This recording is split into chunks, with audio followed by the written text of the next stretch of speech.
I I managed to trip over something, fall down, scrape my wrist, bruise and scrape my knee, and during the break I had to treat it. So I almost didn't keep my promise to come back. So, all this time we've spent together, you know, the tragedy, the brushes with death, the constant battles with the whole blight looming over us. Will you miss it once it's over? Oh, terribly. There'll be no more running for our lives, no more darkspawn, and no more camping in the middle of nowhere. I know it might sound strange, considering we haven't known each other for very long, but I've come to care for you a great deal. Aw, shucks. I think maybe it's because we've gone through so much together. I don't know. Or maybe I'm imagining it. Maybe I'm fooling myself. Am I? Fooling myself? Or do you think you might ever feel the same way about me? I care about you too. So I fooled you, did I? Ah. Good to know. All I had to do was break an elf's heart. That wasn't too soon, was it? I mean, we already did it. I remember very vividly.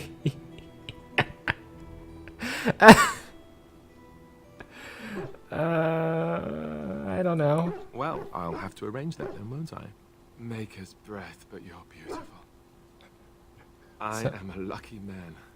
Now, We had let's sex get back to before we had our what first we were up kiss. to before, lest I forget why we're here.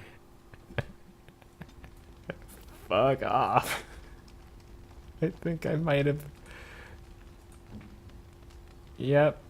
Yep, he's maxed out. What say you? What say me? Questions? By all means. Never mind. What say you? What say me? Again? I'm game.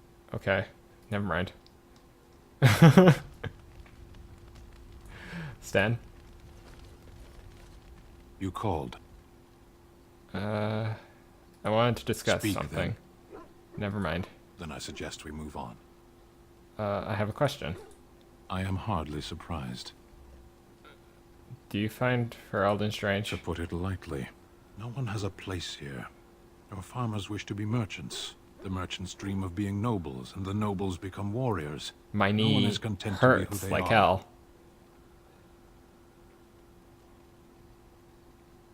Is there anything you like about? No, you sound a bit Perhaps. homesick. It's strange to Ooh. be in a crowd and hear a language that is not your own. To see faces that are and aren't like yours. I miss the smells of Saheron. Tea and incense and the sea. Ferelden smells of wet dogs. You left out rotting garbage. True. I was trying to forget that part. Shall we move on? Is there anything you like about There Ferelden? is... I feel like I've interesting had this food here. conversation with You you. have a thing. It doesn't have a word in the Kunari tongue. Little baked things like bread, but sweet and crumbly. Cookies? Cookies? Yes, we have no such things in our lands. This should be remedied. Sure. What does that accomplish? The farmer who buys a shop is never a merchant. He is always a farmer turned merchant. He carries his old life with him as a turtle carries its shell.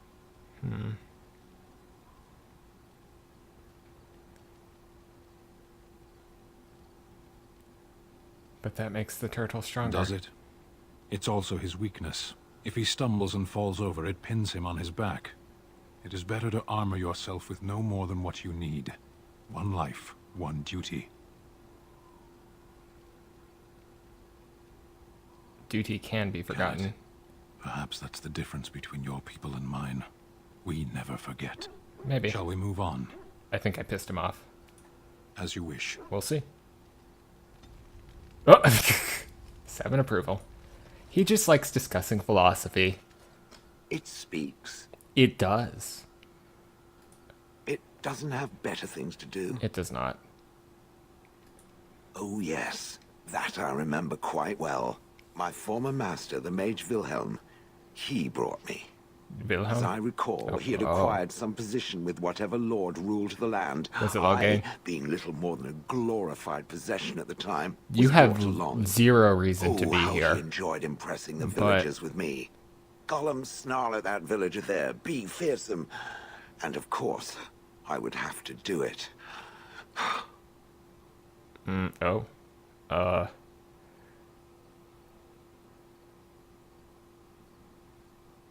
You didn't like him, I take He it? did love using that control rod.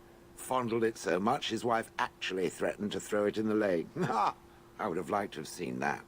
Which reminds me, where did it find the rod? Did it pay a great deal for it?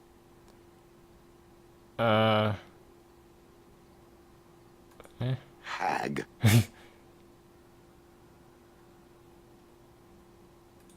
I'd have happily stomped them all into paste, and then ripped down their little houses and stomped on them, too. In fact, after 30 years of watching them, I'd do it twice. What I didn't like was being ordered to do it. Dangled in front of those frightened morons like some scary thing. Once I was a statue, it took those villagers years before they'd even approach me. The first one to actually work up the nerve to touch me urinated himself. That's horrible. That is where Wilhelm kept me. He wanted me out in the open where I could be frightening like a scarecrow. I was supposed to watch for thieves. Pah! Plus, his wife didn't want me indoors. She said there wasn't room for me. Hag. Twice you've called her that. I was once larger, 10 feet tall. Then the loathsome hag complained that I couldn't 3 fit times. through the doors. So the mage had me shrunk down. Can it believe it? And she still wanted me out. With a chisel and a lot of nerve. Oh. I traveled with the mage. He did a lot of traveling, I remember that. But where we went, it is rather fuzzy. I remember great battles, fighting many humans long ago. They were all very soft and squishy. And before that, No, there are only images. I was somewhere dark. I have no idea. Wilhelm used to brag that the dwarves stopped making golems centuries ago. I do not age as you soft creatures do. Sadly, my memory is no better. Plus, I get bored and stop paying attention. I understand that one. Good. I was just about done talking about it. It does like to have a good chat now and again, doesn't it? Yeah. It does.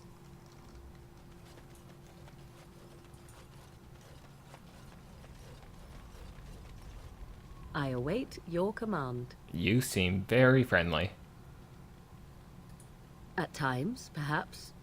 A world full of people and buildings and things was all very foreign to me. If I wished companionship, I ran with the wolves and flew with the birds. If I spoke, 'twas to the trees. Did they speak back? Don't be foolish. I recall the first time I crept beyond the edge of the wilds. I did so in animal form, remaining in the shadows and watching these strange townsfolk from afar. I happened upon a noblewoman by her carriage, adorned in sparkling garments the likes of which I had never before seen. I was dazzled. This, to me, seemed what true wealth and beauty must be. I snuck up behind her and stole a hand mirror from the carriage. 'Twas encrusted in gold and crystalline gemstones, and I hugged it to my chest with delight as I sped back to the wilds.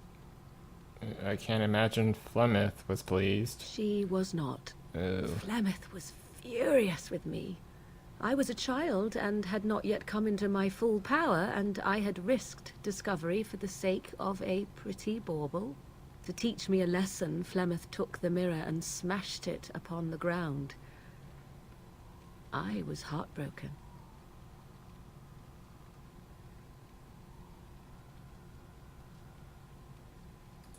Beauty and love are fleeting and have no meaning. Yep. Survival has meaning. Power has meaning. Without those lessons, I would not be here today, as difficult as they might have been. They made you stronger, didn't they? They did indeed.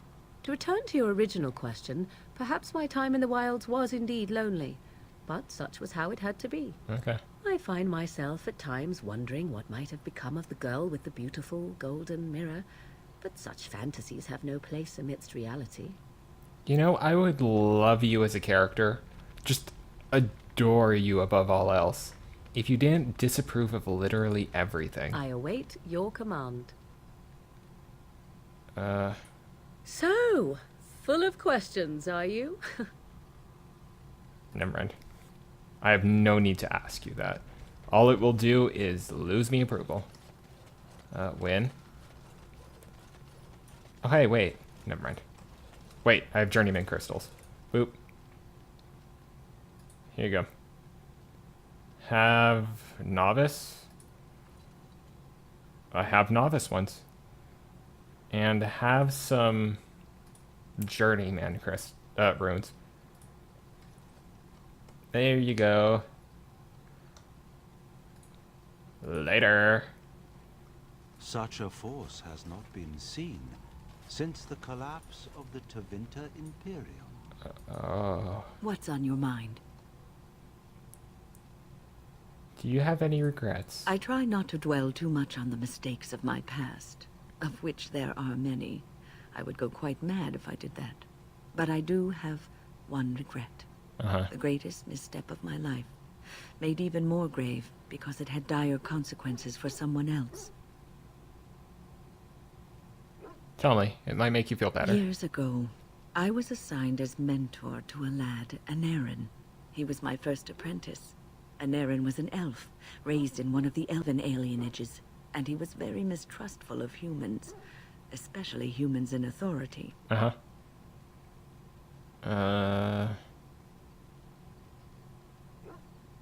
Humans like you? I was his mentor, an authority figure. He can't have liked me very much. What Anarin needed was time. Time to get used to his new home.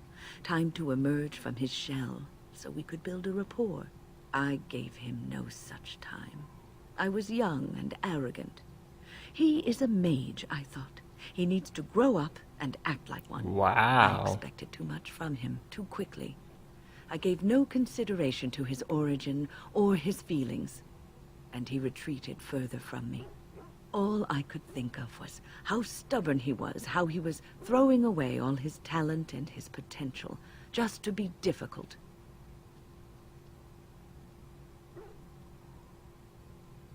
Was he talented? Oh, very much so. Sometimes I would catch him practicing on his own, but if I asked him to show me what he could do, he would freeze up or fumble terribly. You cannot plant crops in the cold, wintry ground.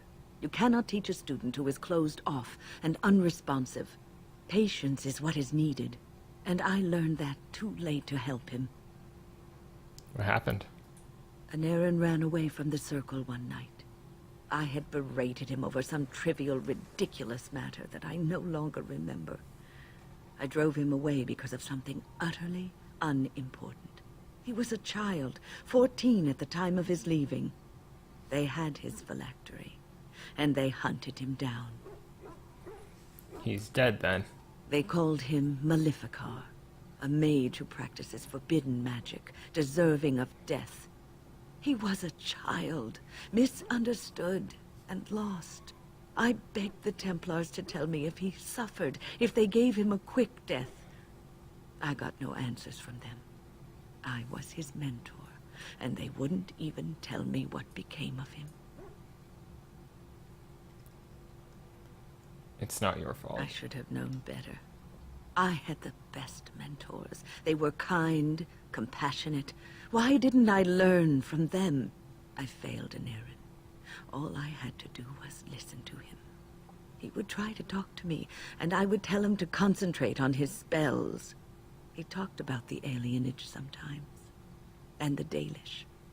He always talked about looking for the Dalish elves. Maybe he did find the The Dalish. Templars are well trained and thorough.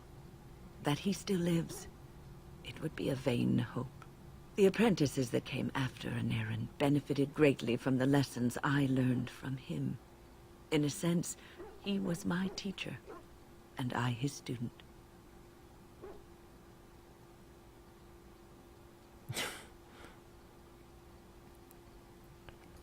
And there it is. That's just rude. My story, my one greatest regret. Duh. Hee hee. What's on your mind? You have more stuff to talk about. I'll never lead a normal No, life. you won't. Oh.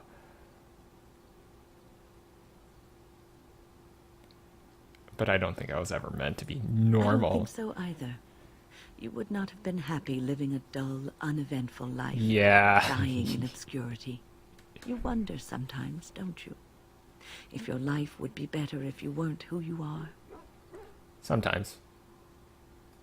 When I was a young woman in the tower, I came to the realization that the circle would be my life, and I would know no other. Family, love, a simple life. These were things that others took for granted, that I would never have.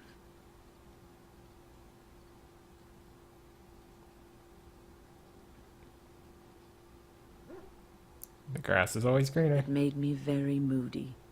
All I could think of was being trapped in that tower with no way out and no end in sight. I started hating my life and myself, and one night I found myself in the tower's chapel. I was seeking refuge, maybe answers.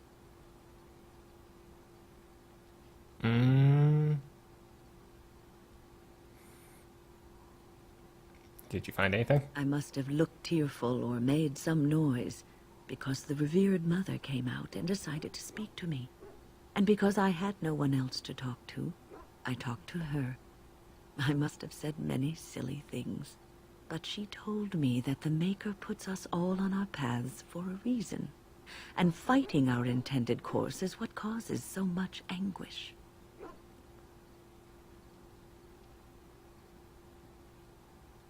Only the weak accept their fates. Jeez. Can't get enough of that religious claptrap. That made you feel better? I thought the old biddy was full of rubbish. I was 15, maybe 16, and I knew everything. So I left. Oh, I know I that. always found my way And I'm back only- to that chapel. And as the years passed, Let's I not. began to see the truth of her words. We were supposed to be polar opposites, mage and priest. But we weren't. There was much about us that was the same. All this sappy nonsense is going to make me throw up. The revered mother had lived in the chantry all her life, as I had been in the tower for all of mine. She taught me that you can find your family in the people around you, that you can love your work and find fulfillment in duty. And there is joy even in self-sacrifice. If you put others before yourself, then their well-being is yours, and their happiness is your happiness. Would you hate me if I said you were full of rubbish? It won't be easy to live that You way. can scream and cry and be angry about life as a Grey Warden, or you can accept. I just said it and wouldn't be allow easy. yourself to see the good in Jeez. it. This is your choice. Yoink, I got +1. What's on your mind? You have a lot to talk about, honestly. Boop. I have watched you for a time, and perhaps I was wrong. There seems to be something special between the two of you. He seems less guarded when in your company, allows himself to relax, and he seems genuinely happy. See, you were wrong about us. Well, I am happy with I him. think I was too harsh in my judgment before, and I am sorry. Oh, thank you. What you have may not last forever. Death and duty may part you, but love's worthiness is not diminished because of that. I should have seen this before. Instead, you learn to cherish every precious moment that you spend together, knowing that it may be the last. And for those of us watching, well, It brings warmth to these old bones to know that something so beautiful can be found in the midst of chaos and strife. Oh, thank you. And Liliana. So, you and Alistair? Ah. Alistair and I You what? and Alistair. Together, looking contented. You even have a glow about you. So shameless. I think it's a side effect of the The joining. joint... Oh, that Grey Warden ritual that involves the Darkspawn blood. No, that's not it. You definitely have the glow of someone in love. Aw, So, thank you. how is Alistair? What do you mean? You know what I mean. Alistair I do, and you, But I those want to long hear you nights. say it. He must be quite delightful. You wouldn't be so happy otherwise, I think. He's athletic. That's always nice. He's also good at following instructions, isn't he? Sometimes he gets too excited to listen. Yes, I can see that. Sometimes he reminds me of a very eager puppy. Most men do, actually. That's a good thing. Men like puppies can be trained, especially when it comes to dealing with their women. Well then. I Anything know else? that look. You have something on your mind, don't you? Apparently. We need to talk. Of course. Are you feeling better about what happened with Marjolaine? Yes, a little better. Yeah. Time heals all wounds, so they say. Scars remain, but they are just colors in the painting that is my life, no?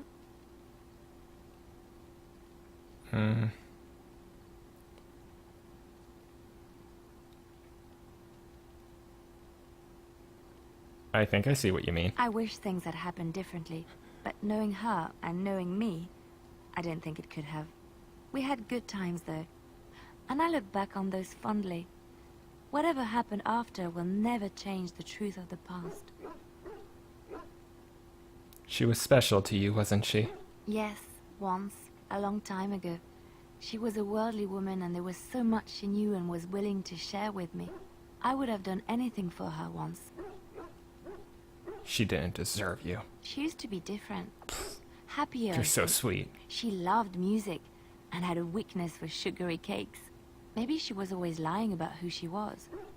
Or maybe she changed over the years.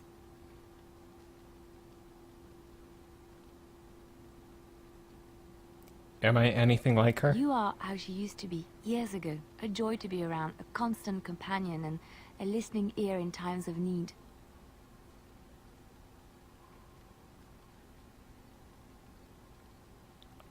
That will not change. Not if I can help Yes, it. I know that.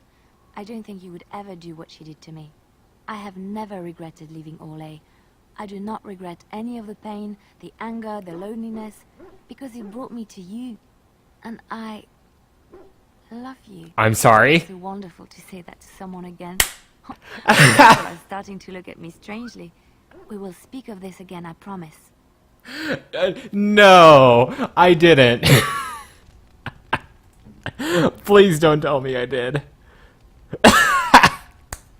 I did. I accidentally started a romance path.